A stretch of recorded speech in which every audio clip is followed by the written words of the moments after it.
Kembali kepada pokok masalah dari sifat 20 terbagi 4, yaitu nafsi, wujud, salbi. Ada 5, mulai qidam, maqam, qalaqul wadi, qiyamu bi nafsi, wahdaniyah. Baru masuklah yang kedua dari ketiga dari 20 sifat terbagi 4, nafsi, salbi dan ma'ani. Maka dalam ma'ani ada 7 sifat, mulai dari kudrah, iradah, ilmu, hayat, sama, basar, alam. Yang malam ini sedang kita kaji tentang hayat, sifat keempat dari sifat ma'ani, yaitu sifat yang melekat dengan zat. Bahasa mudah kita ingat, wujud Allah, wujud hayat Allah. Tidak berpisah antara nyawa dengan wujud, dengan benda. Yang makhluk mandu berpisah. Yang kejut Allah bersifat baka karena hanya berpisah. Getanya berpisah, tidak baka, karena hilang. Kagak ada roh, hoya roh ada. Dari alam kun sampai rohnya sampai tinggal sorupat roh. Allah sendiri yang menyatakan roh itu enggak ada urusan manusia, itu urusan Allah. Kita lihat dalam Al-Qur'an. Wa yas'alunaka 'anir ruh. Hai Muhammad, jika ada orang bertanya kepadamu tentang ruh, qulir ruhu min amri rabbi wa ma utitum minal ilmi illa qalila. Tentang roh itu jangan jawab. Enggak ada yang tahu kata Allah. Itu urusanku kata Allah. Kalau urusanku ini kan persoalan gaib. Kalau persoalan gaib, apakah akal mampu mencernanya? Tentu tidak. Ketika akal punya keterbatasan dalam teori cara berpikir, tentu apa yang kita gunakan agar mendapat jawaban ini? Gunakan hati. Bagaimana hati ini kita gunakan? Tentu berdasarkan firman Allah. Ada dalil yang hal ini masuk dalam rukun iman. Jika ada ayat mengatakan begini, hadis ini tentang rukun iman kita 6 perkara, rukun Islam 5 perkara, tugas kita menerima. Jadi tidak ada fungsi akal untuk menggugat. Adanya mana ada mau dikadang ikona. Jadi tugas kita menerima. Makanya di dalam ilat agama kan ada ilat ta'akuli, ada ilat ta'abudi kan dalam dunia syariat. Mono ada begitu. Maka dia gendut pas itu maya. Baju pakai. Betul. Hana perlu pakai akai nah. Cubi gendut jatuh menyuruh. Baik tanya. Ini hana logisnya agama baik. Bukan hana logis. Maka dia gendut tunggu. Ai, tugas kitanya patuhi agama dinaganya. Di dalam sembahyang hana logis. Masa bilangnya Allahumma shalli ala Muhammad. Atadathor kabur tuhur kan laginya. Meribetun kan laginya. Bukan digantol ini. Muhammad sendiri membaca kalimat itu. Nyandro ke Nabi Muhammad. Kama sallaita ala Ibrahim wa ala ali Ibrahim. Hanya dengan kau. Pendek kalau kita kan.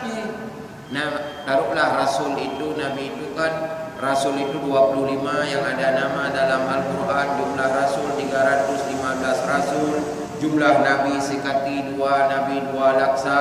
Sirutu 20 ribu para Nabi. Pujit dengan tahu baik Ibrahim tapi kama sallaita ala Musa betul kan Nabi hanya Muhammad sendiri membaca namanya sendiri. Allahumma salli ala Muhammad. Medehro Nabi Muhammad aku nak baca ala Muhammad dalam salat. Karena itu perintah harus baca. Yang kepenan ta'abudi. Wajib patuh minat. Hana tukang tanya minat. Hana istilah pakon-pakon minat. Makanya di dalam hukum sunnah lagi yang cip. Nah yang hanya tanya pakon-pakon memang alaginya. Mau yang tanya pakon-pakon hana jawaban. Pakon urau, hai hana malam. Pakon malam, hana urau. Pakon urau, hana malam. Ada dasar. Memang kalaki. Pakon menambah pinang, hana malam. Maknya mana tanya nak pakon hana mana? Hana mana? Habis. Memang kalagian kepada Allah wak pinang lagian. Kamu nambah untuk membedakan dengan benda-benda yang lain, itulah namanya sunnatullah. Menyemenan di dalam perkara tauhid, tugas kita pakai iman, pakai hati sebagai jawaban agar kita ada garis finishnya. Jadi ketika kita bingung urusan agama, akan jadi masalah, maka hana garis finish.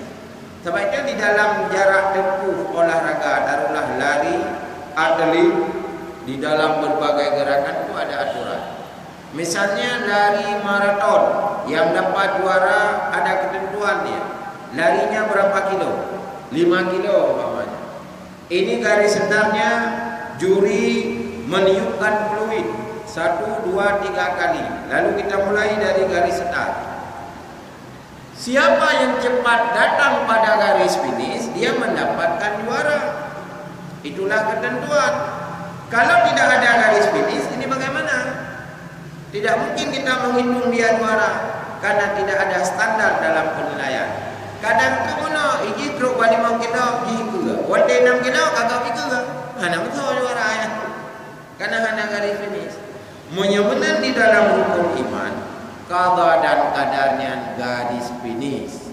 Yang kecil orang Islam wate kahai Allah menoi pakon.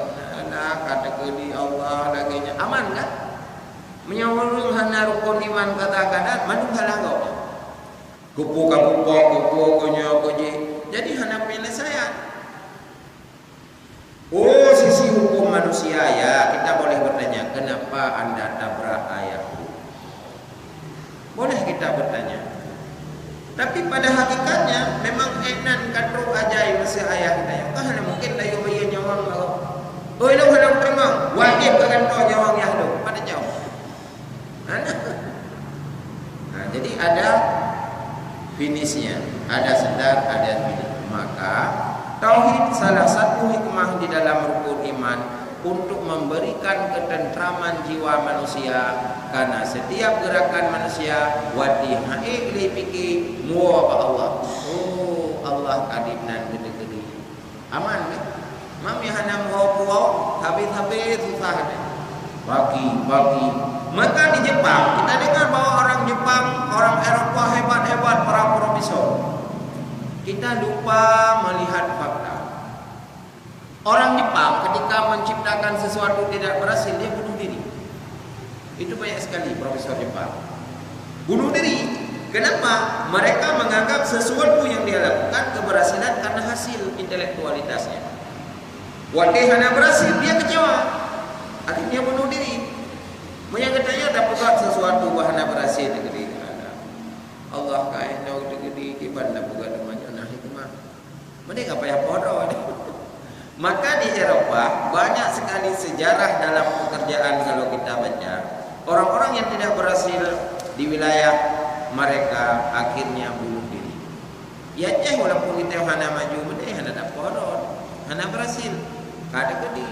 Akhirnya maka waktu tsunami ditanya orang Aceh hana ada persoalan walaupun watenya pada luar Jumaat, lega Jumaat, hibur-hibur.